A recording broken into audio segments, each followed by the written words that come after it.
लघु उद्योग भारती के इस 20वें राष्ट्रीय अधिवेशन के अध्यक्ष आदरणीय श्री कृष्ण जी,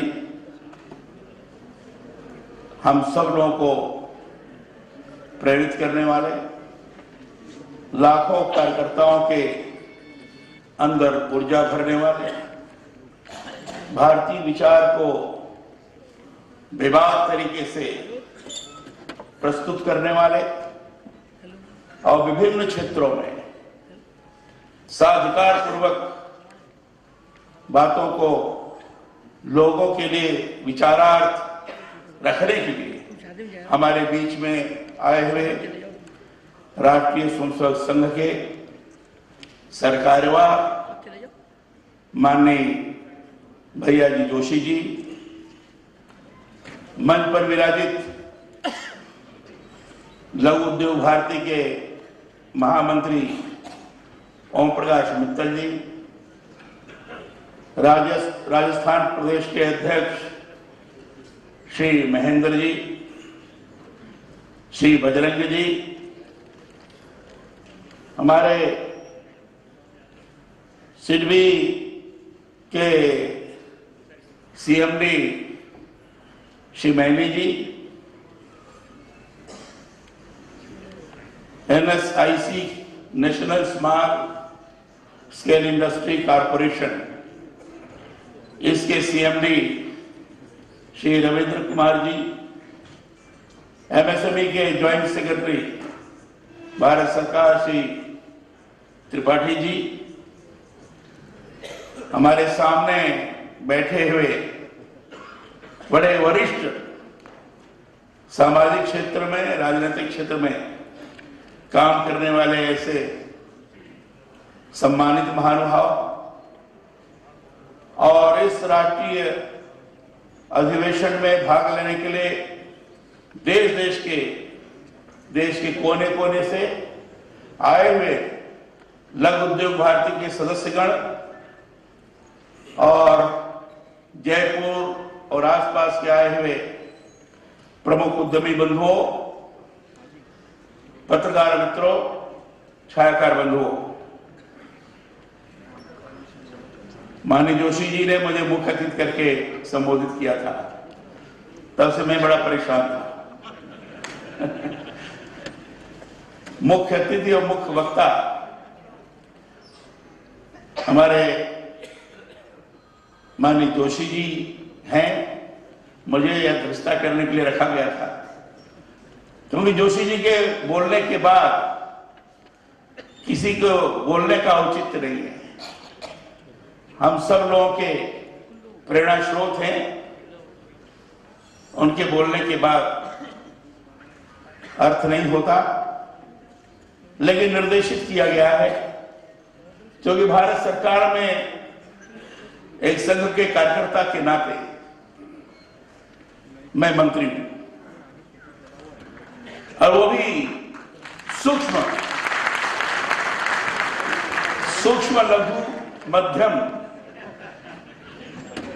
पहले जब मुझे बताया गया एमएसएमई के मंत्री होते तो हमारे समझ में नहीं आया क्या है एमएसएमई क्या है, लेकिन सूक्ष्म लघु मध्यम मंत्री के रूप में मुझे मंत्रिमंडल में रखा गया। मुझे लगा कि आखिर 2002 में अटल जी की सरकार थी और उस समय माइक्रो शब्द का प्रयोग हुआ था। अटल जी ने अनुभव किया कि माइक्रो एंटरप्रेन्योर आनी चाहिए और वो आप सभी उद्यमियों के सलाह के आधार पर उन्होंने किया और इसलिए उस समय पहले तो उसके एसएसएमई थी, स्मॉल स्केल मीडियम इंडस्ट्री थी, इंटरप्राइज थी, उसके बाद एमएसएमई इंटरप्राइजेस के रूप में रखा गया। मैंने जब लोगों से वार्ता की, विचार किया, तो मुझे लगा कि बहुत दूरदर्शितापूर्ण विचार करते हुए वाजपेयी जी ने इसको एक मंत्रिमंडल, मंत्रालय का दर्जा देकर, मैं समझता हूं कि हिंदुस्तान के करोड़ों मध्यम वर्गीय, अति मध्यम वर्गीय लोगों को प्रोत्साहित किया है उद्यमी बनने के लिए। इससे बढ़कर के और प्रोत्साहन और कुछ नहीं हो सकता। अपने पूर्व काल को देखें आप, पूरे हिंदुस्तान के बारे में दृष्टि डालें। हिमालय का क्षेत्र है, कई प्रदेश है, पूर्वोत्तर भारत है, नॉर्थ ईस्ट जोन है, दक्षिण भारत है, मध्य भारत है। हर स्थान पर, हर क्षेत्र में, और मैं अगर कहूं कि हर गांव में, हर बड़े गांव में कुछ न कुछ ऐसी चीजें हैं जिसके आधार पर छोटा छोटा लोग तकनीकी के दृष्टि से उद्यम के रूप में विकसित करते हुए अपनी जरूरतों को पूरा किया करते थे। उद्यम के रूप में उसको विकसित करते हुए पूरा किया करते थे। और इसलिए एक गांव में हर प्रकार के लोग रहा करते थे, हर प्रकार के व्यवसाय के लोग रहा करते थे। जहां खेती करने वाला किसान रहा करता था, वहीं लकड़ी काटने वाला, उसको व्यवस्थित करने वाला, उसे अनेक प्रकार के औजार और फर्नीचर बनाने वाला बढ़ई भी रहता था। मिट्टी को लेकर ठीक से व्यवस्थित करते हुए बर्तन के रूप में लोगों को प्रस्तुत करने वाला कुम्हार भी रहता था। और जल को जगह जगह से इकट्ठा करके लाने वाला, शायद आप लोग जानते होंगे, कहार बोलते हैं उसको, कहार भी रहता था। भूजा भूनने वाला भुजहार भी रहता था। लोहे का काम करने वाला लोहार भी रहता था। मैं ऐसा समझता हूं कि अगर दृष्टि डालें आप, तो हर तरफ आपको जीवन के अंदर उपयोग आने वाले हर वस्तुओं को व्यवस्थित कर लोगों को प्रदान करने की दृष्टि से कोई न कोई अपने तकनीकी, भले ही छोटा तकनीकी ज्ञान होगा, तो तकनीकी ज्ञान रखने वाला व्यक्ति रहा करता था। मैनुअली काम करता था, हाथ से काम करता था, इससे प्रदूषण नहीं होता था, शुद्ध वायु के अंदर सारी चीज चलती थी। और धीरे धीरे जब विकसित हुआ तो उसी को कुटीर उद्योग कहा गया, कॉटेज इंडस्ट्री कहा गया। अब पूर्व के काल में हमने पढ़ा था चोल राजाओं के काल के समय, उस समय कि हिंदुस्तान के अंदर जो कुटीर उद्योग के द्वारा उत्पादित माल होता, दक्षिण पूर्व एशिया के अंदर सर्वाधिक जाता था। उस समय में निर्यात सर्वाधिक कुटीर उद्योग धंधों के माध्यम से होता था। हिंदुस्तान के अंदर कुटीर उद्योग धंधों का विकास हिंदुस्तान को सोने का चिड़िया बनाया था, हिंदुस्तान को सोने की चिड़िया बनाया, क्योंकि सबसे बड़ा उत्पादन का क्षेत्र कृषि था। और उसके बाद छोटे छोटे उद्योग थे, बड़ा उद्योग तो था ही, छोटे छोटे उद्योग थे। हिंदुस्तान के अंदर जमीन कम है, आबादी ज्यादा है। कम जमीन होने के कारण जितना उत्पादन की अपेक्षा हम करते हैं, जो सबके लिए पूर्ण हो जाए, वह उतना उत्पादन नहीं हो पाता है। परिवार में 4-4, 5-5 लोग रहते हैं, पढ़ाई भी करते हैं, कमाने वाला एक होता है, दो होता है, या कहीं कमाने वाला होता ही नहीं, खेती करके छोटी जोत वाला वो किसान होता है, किसी तरह से भरण पोषण करता है। लेकिन पहले के समय में खेत पैदा उत्पादन करता था, और जो छोटा घर के लोग रहते थे, छोटे छोटे उस कुटीर उद्योग शब्दों के अंदर अपने को समायोजित करते हुए उपयोग के वस्तुओं का निर्माण करते थे। वो चढ़ा, उसी में से आपका ढाका का बंडल आया, उसी में से आपके ढाका का बंडल बनाया, उसी में से ऐसी सूक्ष्म से सूक्ष्म चीजें आती गई कि लोगों को लगा कि ये जब उत्पादन होता रहेगा तो हिंदुस्तान आत्मनिर्भर होगा, स्वावलंबी होगा और हिंदुस्तान को कोई पराजित नहीं कर सकता। अंग्रेजों ने इसको अच्छी तरह से अनुभव किया और अनुभव करने के बाद इसी पर अंग्रेजों ने हमला किया। हाथ काट लो, सूत काटने न पाए, मलमल बनाने न पाए, कपड़ा बनाने न पाए। अभी राजस्थान के अंदर देखिए कितनी शिल्पकारी, राजस्थान के अंदर इतनी शिल्पकारी है, जो महल देख लीजिए, पता नहीं लोग करते जाएंगे कितना समय लग जाएगा। ऐसे लोगों के भी हाथ काटे, क्योंकि अगर विकसित होगा तो हिंदुस्तान का हर व्यक्ति अपने को आत्मनिर्भर महसूस करेगा, हर व्यक्ति अपने स्वावलंबी महसूस करेगा और हर व्यक्ति अपने श्रम में विश्वास रखते हुए काम करता जाएगा और कहेगा कि हम जब तक हैं काम करते रहेंगे, हमें दुनिया की कोई ताकत इधर से उधर नहीं कर सकती, हमारे काम में आगे बढ़ती जाएगी। ये उस कुटीर उद्योग धंधों का प्रताप, इस अक्षर होता है। आजाद हिंदुस्तान के बाद जिस तरीके से हमारी दुर्दशा की गई, बड़े बड़े उद्योगों को जबरदस्ती थोपा गया, छोटे छोटे उद्योग मरते गए, दुर्दशा की कहानी उस समय से शुरू हुई। ऐसे जब हम विचार करते हैं तो हमको यह लगता है कि सूक्ष्म माइक्रो, अटल जी ने बहुत सोच समझ के इसका नाम दिया। ये एसएसएमई स्मॉल स्केल के बारे में क्योंकि मैं पार्लियामेंट में था तो औद्योगिक स्टैंडिंग कमेटी का सदस्य भी था, तो जब यहाँ एसएसएमई के लोग आए थे, लेकिन वो स्वरूप नहीं था जो एमएसएमई की स्थिति के अंतर्गत निर्माण हुई। अब एमएसएमई 2002 में तो आया, लेकिन इसके बाद भी इसी चिंता नहीं की गई। 2006 में कानून बना, अब 2006 में कानून बनाकर वो उसकी कैपिटल लिमिट वगैरह सब तय की गई। माइक्रो 25 लाख, स्मॉल 5 करोड़ और मीडियम 10 करोड़। और इसमें माइक्रो को कितनी परेशानी जाती है इस समय। अगर इसका विस्तार हो गया पूरे देश भर में, आज हम सब लोग अनुभव करते हैं कि जमीन तो कम है और भी जमीन भरती जा रही है, निर्माण कार्य होते जा रहे हैं, खेती नहीं हो पा रही। ऐसे हालत में लोग क्या करेंगे?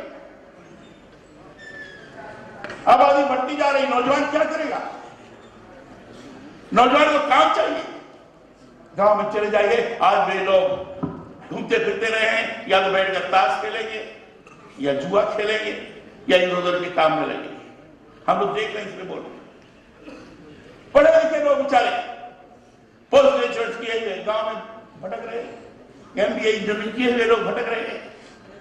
क्या करें, कैसे काम करें? कहीं तो भी उनके रुचि को अवसर प्रदान करते हैं, उनको चयन करने का समय देना पड़ेगा ताकि ये महसूस कर सकें, हाँ ये हम काम कर सकते हैं, ये काम कर सकते हैं। तो उसमें कैसे लगाया जाए? एमएसएमई ऐसे लोगों को ही बढ़ाने के लिए किया गया है। और इसे हम कहते हैं एमएसएमई, माइक्रो स्मॉल और medium enterprises, only to develop the entrepreneurs. Entrepreneurs को विकसित करना, चाहे छोटा एंटरप्रेन्योर हो, चाहे बड़ा हो, चाहे महिलाएं हो, चाहे एससी हो, चाहे एसटी हो, छोटे छोटे उद्योग के माध्यम से, छोटी छोटी मशीनें हैं। आप चले जाइए गांव में, गन्ना का समय होता है, छोटी छोटी मशीनों के आधार पर लोग पेड़ करके उसे रस पिलाते हैं, पीते हैं, उसे अपनी आजीविका चलाते हैं। और इधर यहाँ भी लोग करते होंगे, मैंने तो देखा है महाराष्ट्र में और गुजरात में, अहमदाबाद और बड़े बड़े शहरों में, उससे अपना चलाते हैं। जूस पिलाते चल छोटी मशीनें, उसी प्रकार की मशीनों के आधार पर कक्षा 8 पास किया हुआ, कक्षा 10 पास किया हुआ व्यक्ति उसको प्लान्ड वे से, योजनाबद्ध तरीके से, क्या हम व्यवस्था नहीं कर सकते हैं? एक एक स्थानों पर, एक एक स्थान पर गांव में हम ट्रेनिंग सेंटर खोले, कुछ इंटरप्रेन्योर्स लगाए, कुछ उद्योग जो स्मॉल और मीडियम वाले हैं वो लगा सकते हैं, उनसे कहें कुछ इंक्यूबेशन सेंटर खोलिए और इंक्यूबेशन सेंटर के माध्यम से कुछ छोटी छोटी मशीनें लाइए। उन मशीनों पर उस गांव को, उस आदमी को जो पढ़ा लिखा है नौजवान, उसको सिखाइए, उसको बैंक से लोन लेना भी कैसे। हमारे सिडनी के चेयरमैन साहब है, यहां बैंक के और भी लोग होंगे। बैंक के लोन लेने की प्रक्रिया बड़ी जटिल है। अब इसलिए माइक्रो इंटरप्रेन्योर जोशी जी मैं करना चाहूंगा, जो माइक्रो जो सूक्ष्म है, वो इंटरप्रेन्योर बेचारा वो लोन लेने के चक्कर में पड़ा रहता है और 3 महीना बीत जाता है, एनपीए के कारण वो त्रस्त हो जाता है। मैं गलत कह रहा हूं तो इसमें से कोई हो तो बताएं। ये मेरे पास आए केसेस, वो चीज हो नहीं पाई। वो कहा जा रहा है प्रतिभूति मुक्त उसको लोन मिलेगा, कलेक्टर फ्री। लेकिन मैंने साहब जरा पता करने कितने कलेक्टर फ्री लोन मिल जाते हैं, जब तक उसको कोई क्रेडिट गारंटी नहीं लेता वो बेचारा भटकता रहता है। एक ही व्यक्ति है, वो लोन लेने के चक्कर में पड़े, मशीन लेने के चक्कर में पड़े, या रामत दिखाने के चक्कर में पड़े। इस कारण वो आदमी माइक्रो वाला मर जाता है, उसकी दुर्दशा होती। ऐसे लोग कौन संभालेगा? मैं तो स्मॉल और मीडियम के लोगों से आग्रह करता हूं, क्या आप संभाल सकते? हमने तो इसीलिए क्रेडिट फंड, हमने अपने विभाग को कहा भाई इसके लिए फंड क्रिएट करना चाहिए। ये हमारे ज्वाइंट सेक्रेटरी बैठे हुए, एक क्रेडिट फंड जरूर था, क्रेडिट गारंटी फंड, लेकिन वो नहीं चल पा रहा था। हमने कहा क्रेडिट गारंटी ट्रस्ट फंड बनाओ, और मैंने अभी पूरे देश भर के इंडस्ट्री मिनिस्टर को बुलाया था। हमने उनसे कहा कि बताइए बनाना चाहिए कि नहीं बनाना चाहिए। उन्होंने कहा ठीक बनाना चाहिए। हमने कहा हमें 50 करोड़ रुपया दो, हम आप 500 करोड़ रुपया हम आपके साथ रखेंगे, वो उसके आधार पर गारंटी होगी।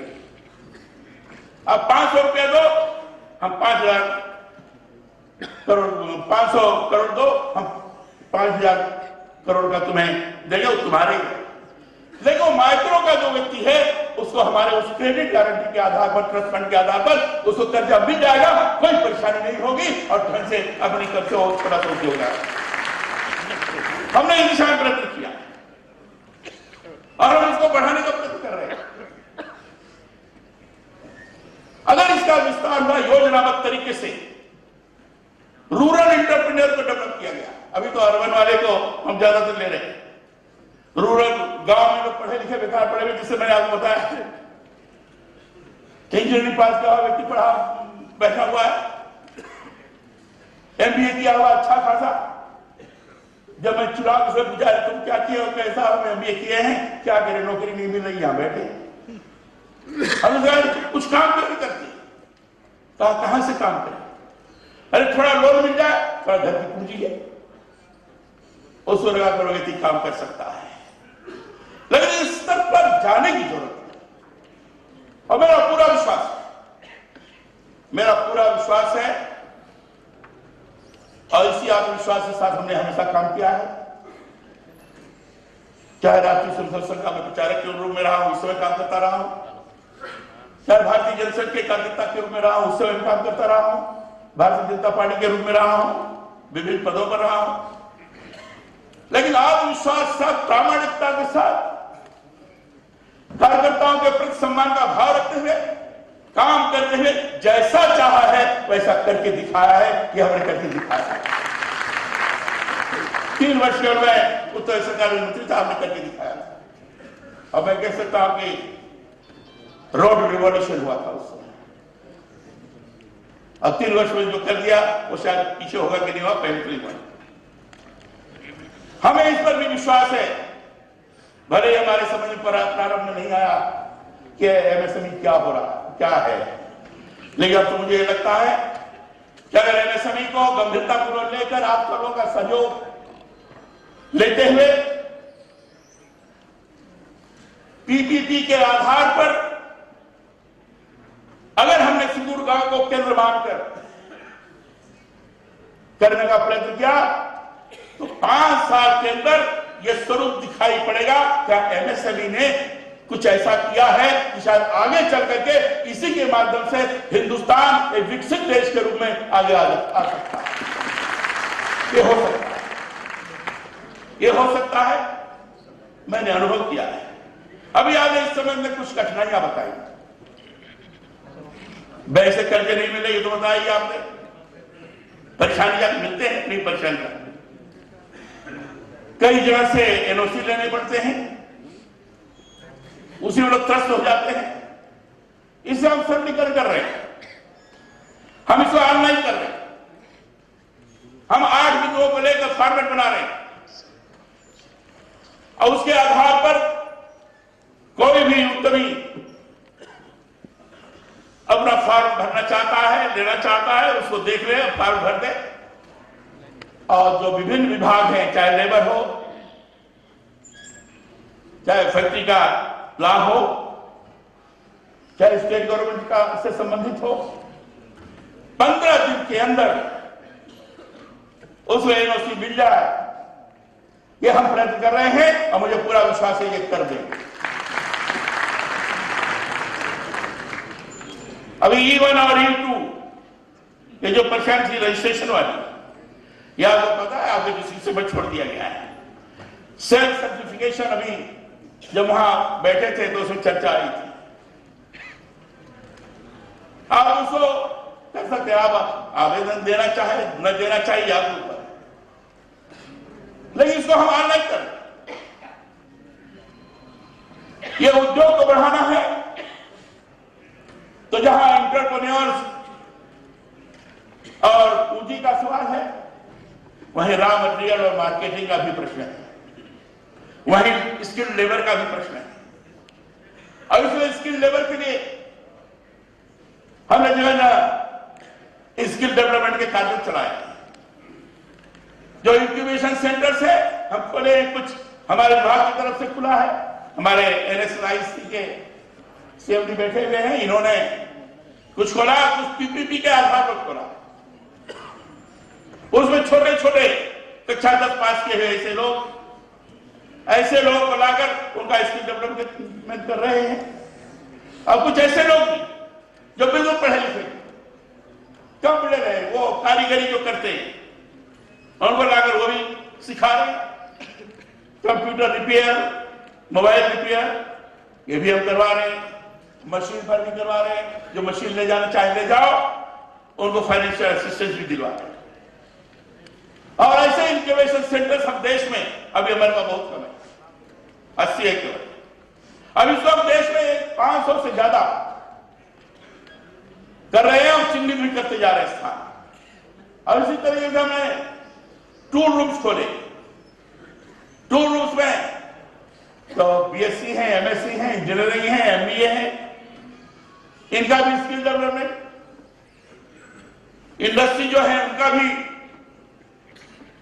वहां लाना और इंडस्ट्रियल इलाके में टूल रूम्स को खोलकर कॉमन फैसिलिटीज के लिए वहां एक अलग से इंडस्ट्री खड़ा करना ताकि बाकी के इंडस्ट्री के लोग जाकर जो उनके पास नहीं है उससे सुविधा प्राप्त कर सके। वो स्किल डेवलपमेंट करके, अरे हमारा प्रयास है 100% उनको नौकरी मिल जाए या वो सेल्फ एंटरप्रेन्योर के रूप में होता है। और ऐसे टूल रूम्स इस समय 18 हैं, 15 और हम खोलने जा रहे हैं। 5 का हमने चिन्हित किया, उसमें पैसे जरूर ज्यादा लगते हैं। तो ये लगातार क्रम चल रहा। स्किल डेवलपमेंट के लिए, इंक्यूबेशन सेंटर्स के लिए और लोगों को मार्केट में जो उद्यमी अपना माल निर्माण कर रहे हैं वो ठीक से बिक जाए, उनकी गुणवत्ता के लिए। अभी कुछ लोगों ने कहा था कि credit linked capital subsidy scheme है और उसको एक विशेष चीज के लिए हमने उसको जितने भी मैकेनिकल अपग्रेडेशन है उसमें आप कर सकते हैं, ले सकते हैं। 1 करोड़ का है, उसमें 15% आपको सब्सिडी मिलेगी।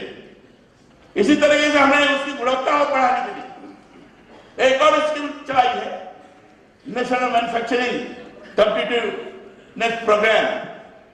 इसमें 10 टेक्निकल चीजें हैं जिसके माध्यम से जो निर्माण कार्य होगा वो अच्छा हो, उस मानक बन जाए और उसके लिए जो भी धन सहायता सहयोग की आवश्यकता हो उसको पूर्ण करने का प्रयत्न होगा। ये कुछ स्कीम्स हम चला रहे हैं जिसके माध्यम से हमारा उत्पाद भी, निर्माण भी बेहतर हो, विश्वसनीयता लोगों की जागृत हो, हम भी ये महसूस कर सके कि हमने निर्माण कार्य अच्छा किया है और उसके आधार पर स्किल लेवल भी आप वहां आ सके, वो व्यवस्था है। और एक हमने ये भी किया है कि इंटरप्रेन्योर्स और जॉब सीकर जो जिनको नौकरी चाहिए, इनका साथ साथ ही स्किल डेवलपमेंट का काम चला है। निस्बत नोएडा में है, वहां भी चला है और भी कुछ स्थानों पर चला है। और वहां करते करते उस इंटरप्रेन्योर्स को जैसे स्किल लेवल की जरूरत है, उनके पास जितने हैं उसे 50-60 लेना चाहे, 50% 60 लेना चाहे ले सकते हैं, नहीं तो वो ट्रेन होकर बैठेंगे। तो हाँ, वही निस्बत पर हमने अभी एक लॉन्च किया है, एक वेब पोर्टल जिसका है naukri.com निस्बत।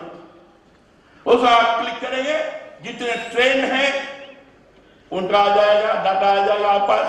और जितने ऐसे इंटरप्राइजेस हैं, लगभग 180 इंटरप्राइजेस ने जो इन्होंने रुचि दिखाई है, कहा ठीक है हम ले लेते। और हमने पीपीपी के आधार पर, प्राइवेट पार्टनरशिप, इसके आधार पर सैमसंग के साथ एक एमओ किया है। और वही स्किल डेवलपमेंट के आधार पर हमने कहा कि सैमसंग अपना मशीन लगाएंगे, हम तो उनको भवन देंगे, आधारभूत ढांचा हमारी तरफ से और उनको प्राप्त होगा, उसके आधार तैयार करेंगे। और हर साल अभी तो तय हुआ है 10,000 लोगों को ट्रेन करेंगे और नौकरी देंगे। ये सुनिश्चित है कि उनको नौकरी देंगे। हमने एक चीज और किया, पीपीपी के आधार, अभी हैदराबाद में गया था, आईटी के लोग मिले, आईटी के जितने भी सीईओ थे उन सब लोगों की हमारी मीटिंग उनकी बात भी। अब वही एमटीआई या कौन सा ग्रुप है, मिस्टर रेड्डी है उसको, हाँ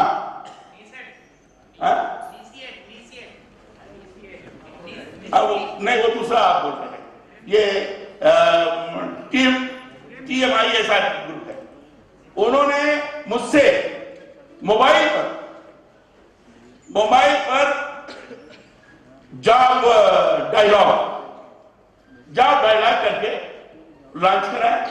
उसकी विशेषता यह है कि मिस कॉल दीजिए, जहां भी हैं आप, वो लोकेशन जान लेंगे, आपसे बात करेंगे। जो भी आप नौकरी करना चाहते हैं, जॉब करना चाहते हैं, आप दे दीजिए अपना, उनके साथ लोग जुड़े हुए हैं, बाकी के इन्वेस्ट उनको उसमें जॉब लगा देंगे। और 1 साल के अंदर 1 लाख से ज्यादा लोगों को जॉब लगाएंगे।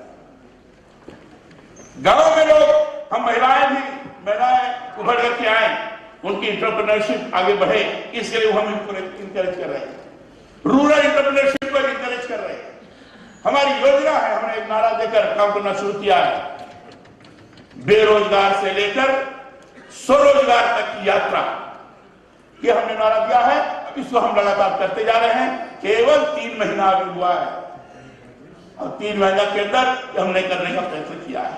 अभी आपने कहा कि एमएसपी में बड़ी जटिलताएं हैं, ये बात सही है, मैं अनुभव करता हूं। हम उसको रीडिफाइन करने जा रहे हैं। अब वो ठीक है, लघु भारती का कहना है कि अभी कैपिटल लिमिट न बढ़ाया जाए, भले ही आप माइक्रो का बढ़ा दीजिए, लेकिन स्मॉल का मत बढ़ाइए, स्मॉल और मीडियम में न बढ़ाइए, ये इस पर विचार करेंगे। लेकिन हम ये करने जा रहे हैं, हम इसकी पॉलिसी अलग बनाने जा रहे हैं, हम इंडस्ट्रियल पॉलिसी के साथ इसको नहीं जोड़ना चाहते। एमएसएमई एक स्वतंत्र है, इसका स्वतंत्र अभियान चल रहा है, इसके आधार पर हम हिंदुस्तान को एक विकसित देश के रूप में खड़ा करके दिखाएंगे। इस संकल्प के साथ हम चल रहे हैं और इसलिए हमें पूरा विश्वास है कि हम इसकी पॉलिसी ड्राफ्ट करवा रहे हैं।